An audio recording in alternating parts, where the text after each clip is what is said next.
మీతో పాటు వచ్చిన హీరోయిన్స్ నెంబర్ 1 పొజిషన్లోకి వెళ్తున్న చాలా శ్రీలీల కానీ మన వరుసగా చాలా మంది అట్లా ఆ పొజిషన్లో డింపుల్ని ఎప్పుడు చూడొచ్చు అంటే మీరే చెప్పాలండి. అంటే సినిమా చేయడం వరకే మా బాధ్యత.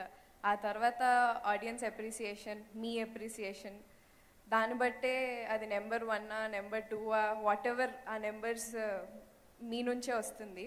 మేం చేయడం యాజ్ అన్ యాక్టర్ ఆ క్యారెక్టర్ ఏంటి, ఈవెన్ కిలాడిలో అయినా లేకపోతే ఇప్పుడు కూడా ఆ క్యారెక్టర్కి ఏంటి అనేదే ఉంటుంది. ఈ భైరవి క్యారెక్టర్ కూడా మీరు అన్నట్టు నాకు తెలిసి ఇది చాలా ఒబీడియంట్గా చాలా కేర్ తీసుకుని చేసిన character, to be frank. So ఇది కూడా మీకు నచ్చుతుందని అనుకుంటున్నాను. So yeah. డింపుల్ గారు చెప్పండి.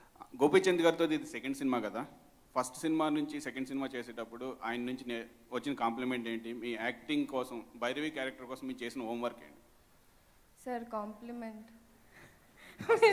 సెకండ్ సినిమా సో యాక్చువల్లీ నేను ఫస్ట్ సినిమా చేసినప్పుడు అది కంప్లీట్ డిఫరెంట్ జానర్, ఇది కంప్లీట్ డిఫరెంట్ జానర్.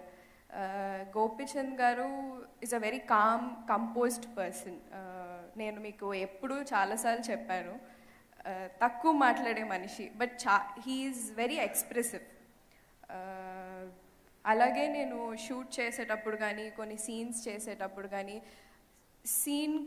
సీన్లో కూడా కామ్గా ఉంటారంటే కాదు, ఆ క్యారెక్టర్ తగ్గట్టు ఇమీడియట్ ఫ్లిప్ ఉంటుంది. యాక్చువల్లీ నేను అది కట్ అవ్వగానే డన్, హీస్ క్వైట్.